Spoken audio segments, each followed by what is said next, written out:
La Suisse, avec ses splendides paysages alpins, ses succulents chocolats au lait et ses fromages délicieux.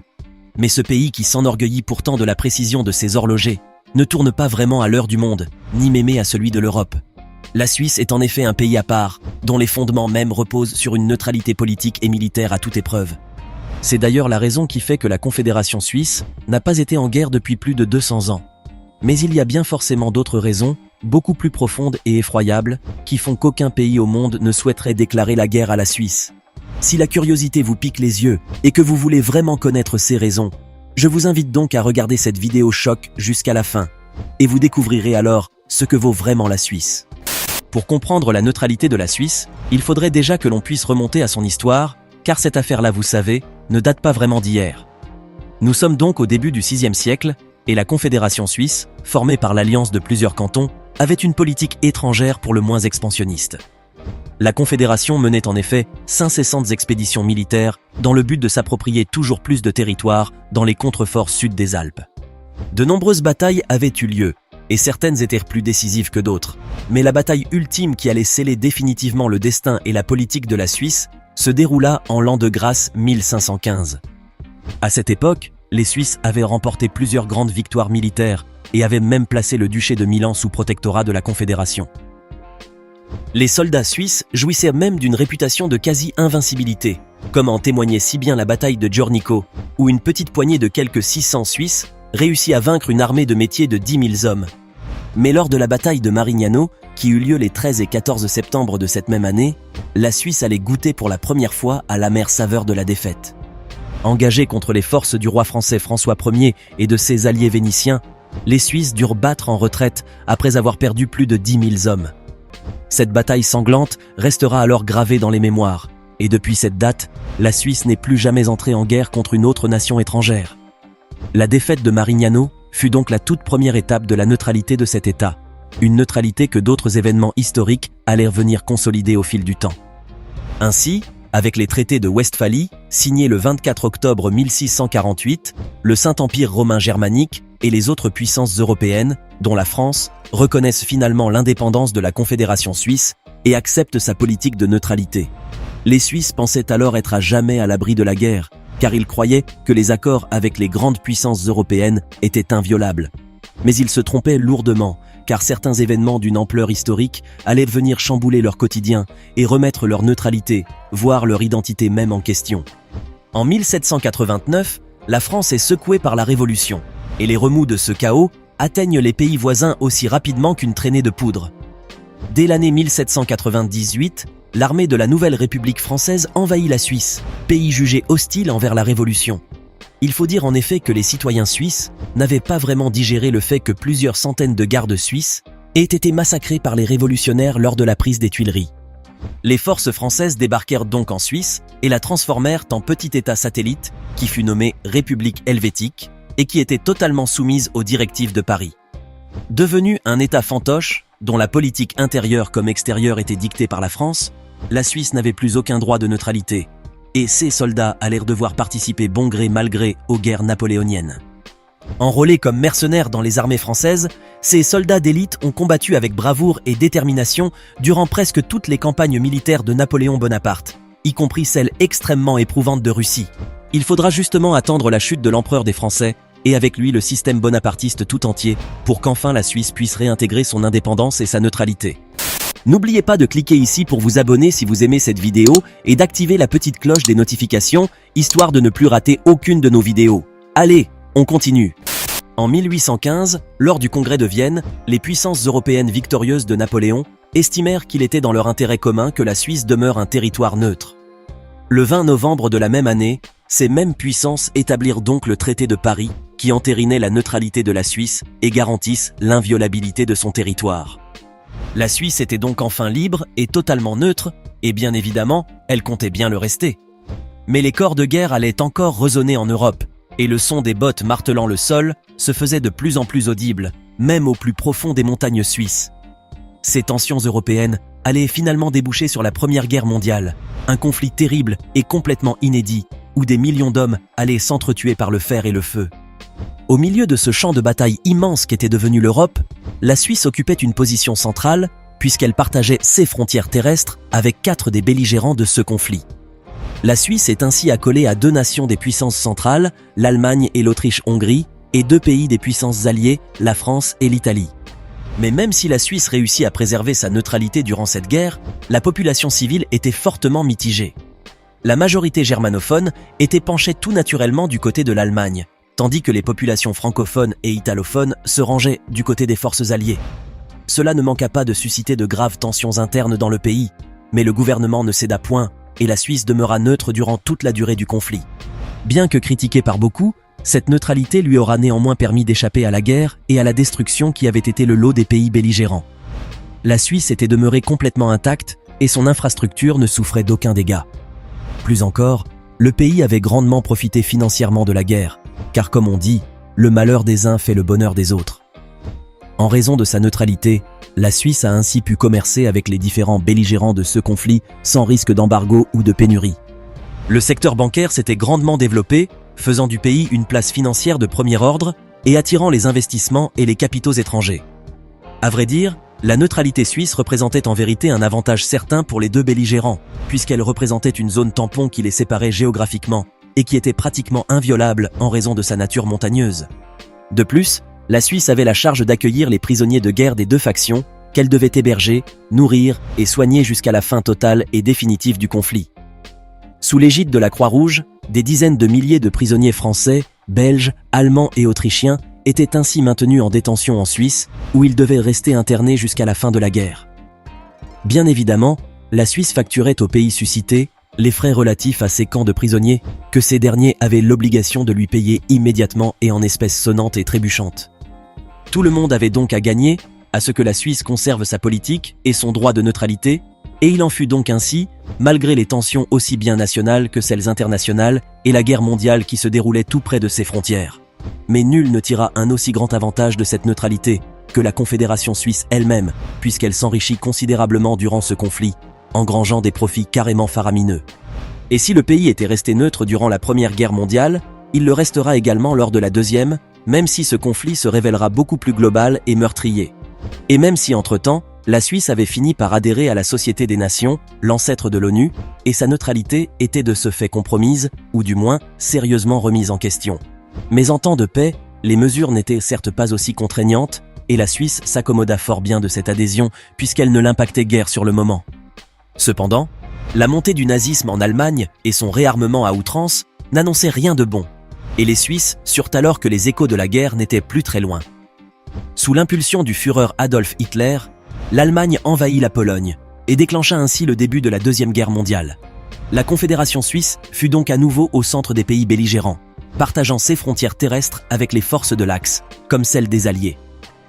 Sachant que non seulement sa neutralité était compromise, mais aussi sa propre survie en tant que nation libre et souveraine, la Suisse décida de prendre les devants en anticipant un peu les événements. Ainsi, dès 1938, soit 1 an avant le début du conflit, le ministre des Affaires étrangères de l'époque, Giuseppe Motta, retira son pays de la Société des Nations, retrouvant ainsi officiellement sa neutralité aux yeux du monde. Cela permettait à la Suisse de s'affranchir de toutes les mesures qui pourraient être votées contre les pays de l'Axe, l'Allemagne et l'Italie. Et c'était aussi un signe clair destiné à toutes les puissances en jeu que la Suisse ne participerait pas au combat et que son territoire national demeurerait totalement fermé aux militaires. Mais bien sûr, les Suisses ne comptaient pas seulement sur la neutralité ou la diplomatie pour échapper à la guerre, dont ils devinaient déjà toute l'horreur et la destruction qu'elle allait apporter en Europe. La Confédération suisse cachait en effet une autre carte dans sa manche, une armée de métiers surentraînés et surarmés, constituée de soldats d'élite qui ne reculent jamais devant le danger. Ces dignes successeurs des vaillants mercenaires suisses pouvaient se mobiliser en un temps record et foncer comme l'éclair vers les positions ennemies, détruisant tout sur leur passage. Ainsi, en septembre 1939, date du déclenchement du conflit, la Suisse possédait une armée de 430 000 combattants chevronnés ainsi que 210 000 membres des services de soutien. Mais au fur et à mesure que la guerre gagnait en intensité et s'installait dans la durée, l'armée suisse ne cessa de se renforcer en mobilisant toujours plus de soldats, jusqu'à atteindre le chiffre de 850 000 combattants. Ce qui est tout bonnement énorme, lorsqu'on sait que la population suisse n'excédait pas les 4 millions d'habitants à l'époque, ce qui fait que pratiquement un citoyen suisse sur 4 était mobilisé. On pourrait croire que sur le coup, Les Suisses ont un peu exagéré avec une telle mobilisation générale, puisque leur pays n'était pas vraiment ciblé par l'un ou l'autre des belligérants. Mais en réalité, ils avaient bien raison de se préparer à la guerre, car l'Allemagne nazie prévoyait bel et bien d'envahir la Suisse. Adolf Hitler avait maintes et maintes fois assuré qu'il garantirait la neutralité de la Suisse en cas de conflit en Europe. Mais ce n'était que des mensonges. Le chancelier allemand prévoyait déjà de conquérir la Suisse, une fois qu'il aurait vaincu ses ennemis sur le continent. L'opération Tannenbaum était donc un plan d'invasion de la Suisse et du Liechtenstein par la Wehrmacht, qui visait à l'occupation de ces deux pays et leur intégration dans le Grand Reich allemand. Le Führer dut néanmoins renoncer à ce plan, car l'invasion du territoire suisse ne constituerait pas un gain stratégique notable, et une guerre alpine serait extrêmement longue et coûteuse. En gros, Adolf Hitler savait que la Suisse était une forteresse quasi imprenable en raison de sa géographie montagneuse, et il ne voulait surtout pas se casser les dents sur elle. Car le Führer connaissait bien l'existence de la redoute nationale suisse, une série de fortifications alpines qui avait la réputation d'être infranchissables. Les Suisses avaient déjà commencé à construire cette structure défensive à partir des années 1880, dans le but de répondre le plus efficacement possible à une invasion étrangère.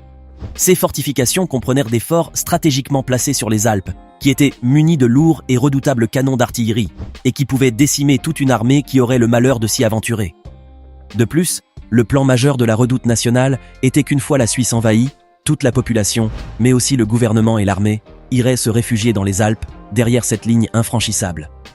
De là, ils pourraient facilement contrôler les liaisons ferroviaires et les cols cruciaux, ce qui empêcherait tout mouvement ennemi plus en avant. Hitler, qui ne voulait certainement pas perdre ses jolis panzers dans les Alpes suisses, décida donc une bonne fois pour toutes de reléguer son plan d'invasion de la Confédération suisse aux oubliettes. La Suisse ne fut donc jamais envahie par les Allemands, même si l'armée allemande effectua plusieurs violations aériennes de son territoire tout au long de ce conflit. Il y eut également quelques petites escarmouches ici et là, le long de la frontière nord du pays, ainsi que plusieurs tentatives de sabotage de la part des Allemands, visant notamment les aérodromes militaires suisses.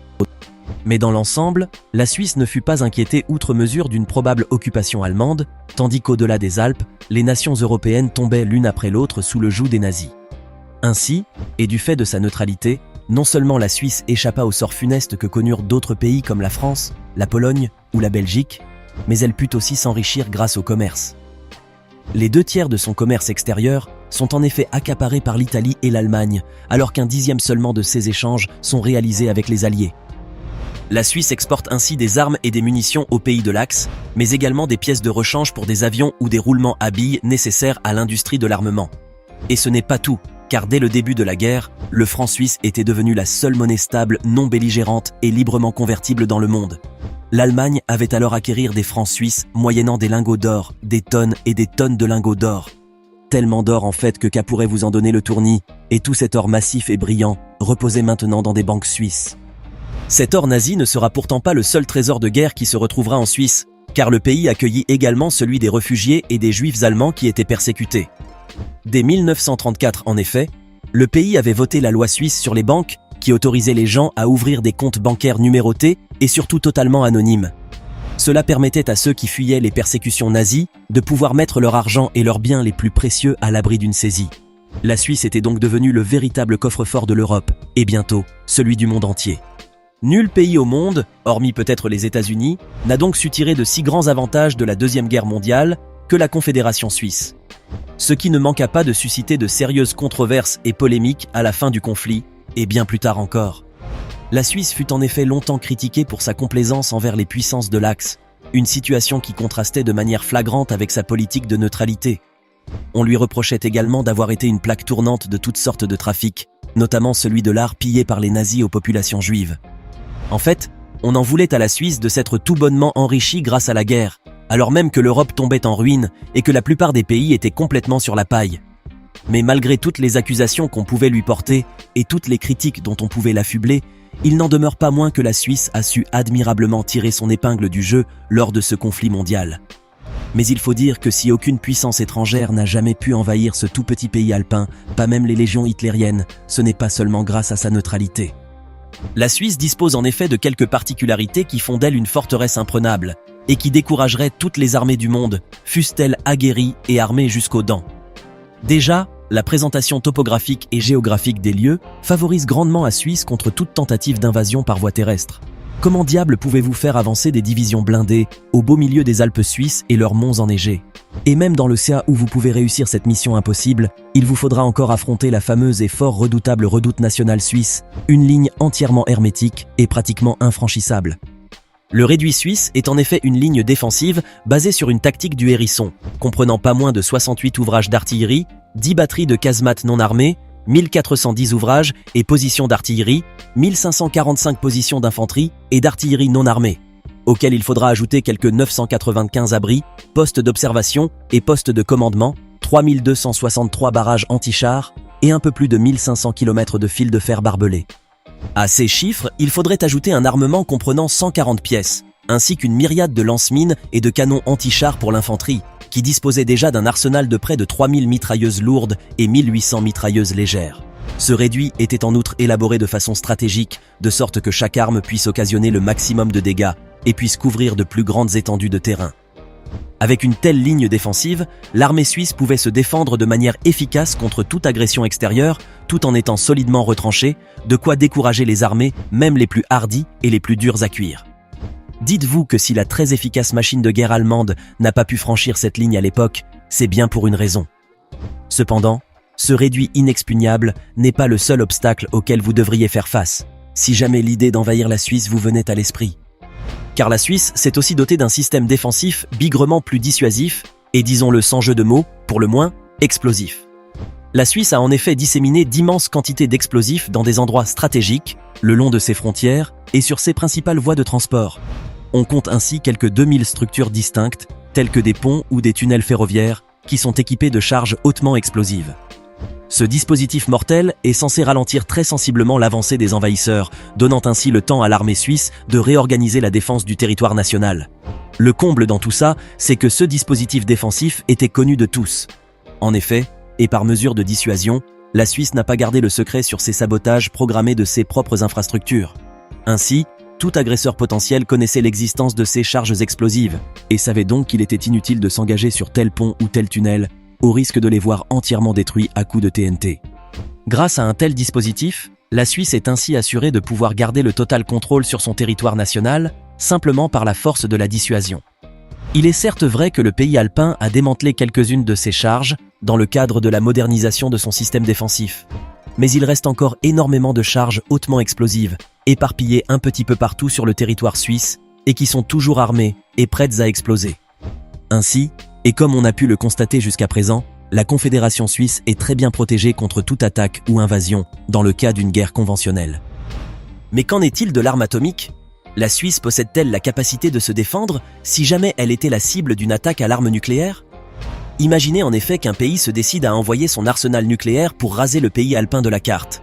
Ceci est bien évidemment un scénario plus qu'improbable, et qui relèverait plus d'un film de science-fiction ou d'un jeu vidéo.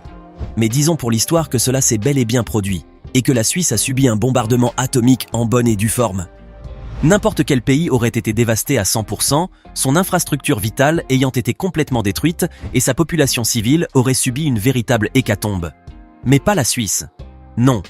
Car le pays alpin a pris certaines dispositions quasiment uniques au monde, qui le rendent pratiquement invulnérable face à toutes les armes de destruction massive.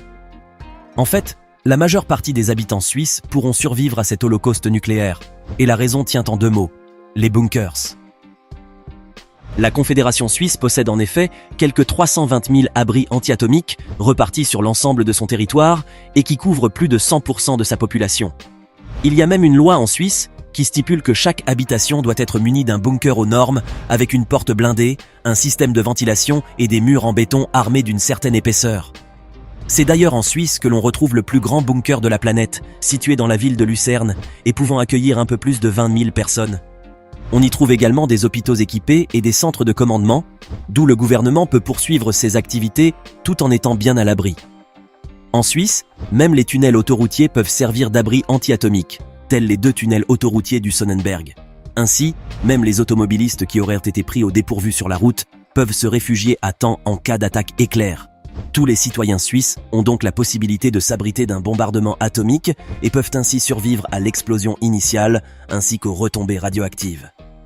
Chaque famille suisse est ainsi encouragée par l'État à stocker chez elle au moins 2 mois de nourriture et d'eau potable. Grâce à ces réserves alimentaires, ils pourront rester confinés et survivre assez longtemps pour que le niveau de radioactivité de l'air ne soit plus létal et qu'ils puissent enfin sortir dehors. Ne vous attendez donc pas à pouvoir écraser la vaillante armée suisse à coups de missiles nucléaires, parce que ça ne leur fera strictement rien, à part de les mettre super en colère contre vous. Ils ne vous pardonneront jamais d'avoir vitrifié leurs si charmants villages alpins, et croyez-moi, leur vengeance sera terrible. N'oubliez pas que les soldats suisses sont les dignes héritiers des valeureux mercenaires suisses d'antan, que les rois européens et même les papes s'arrangeaient pour en faire leur garde personnelle. L'armée suisse est d'ailleurs par définition une armée de milices, bien qu'elle reste constamment appuyée par des militaires professionnels. Car en principe, tous les hommes de nationalité suisse déclarés aptes au service et âgés de 18 à 35 ans doivent obligatoirement servir dans l'armée. La durée du service pour les soldats oscille entre 300 à 260 jours, une période durant laquelle ils apprendront le maniement des armes et les tactiques militaires de base, ainsi que des techniques de combat et de sabotage. Après cette formation complète, les jeunes soldats suisses deviennent de véritables machines à tuer, capables de mener une guerre de très haute intensité, et ce même dans les conditions et les terrains les plus hostiles. Mais le plus insolite dans l'affaire, c'est qu'après avoir terminé leur service militaire obligatoire, ces jeunes soldats sont encouragés par l'État à garder leurs armes et leurs équipements à la maison. Les soldats suisses, qui utilisent principalement le fusil d'assaut FAS 90, peuvent ainsi garder cette arme de guerre surpuissante chez eux, avec la même désinvolture que s'il s'agissait d'un peigne à cheveux ou d'un détecteur de métaux. Ainsi, en cas de mobilisation immédiate, chaque soldat pourra être prêt au combat en moins de temps qu'il ne faut pour le dire, avec son fusil chargé et prêt à faire feu. La Suisse a d'ailleurs mis en place un tout nouveau programme de développement de l'armée, intitulé DEVA, et qui concerne un plan de mobilisation générale dans un délai extrêmement court. Le pays peut ainsi mettre sur pied une armée de 35 000 soldats en moins de 10 jours, ce qui est un exploit qu'aucun pays européen ni même otanien ne pourrait réaliser. Réglés comme une horloge suisse et plus polyvalents encore qu'un couteau suisse, ces soldats montagnards d'élite ne rigolent certainement pas. Et c'est bien pour cette raison que nulle armée au monde ne serait assez folle pour aller leur déclarer la guerre.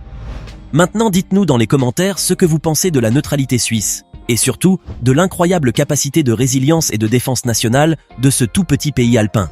N'oubliez pas de vous abonner et de cliquer ici pour regarder une autre de nos superbes vidéos.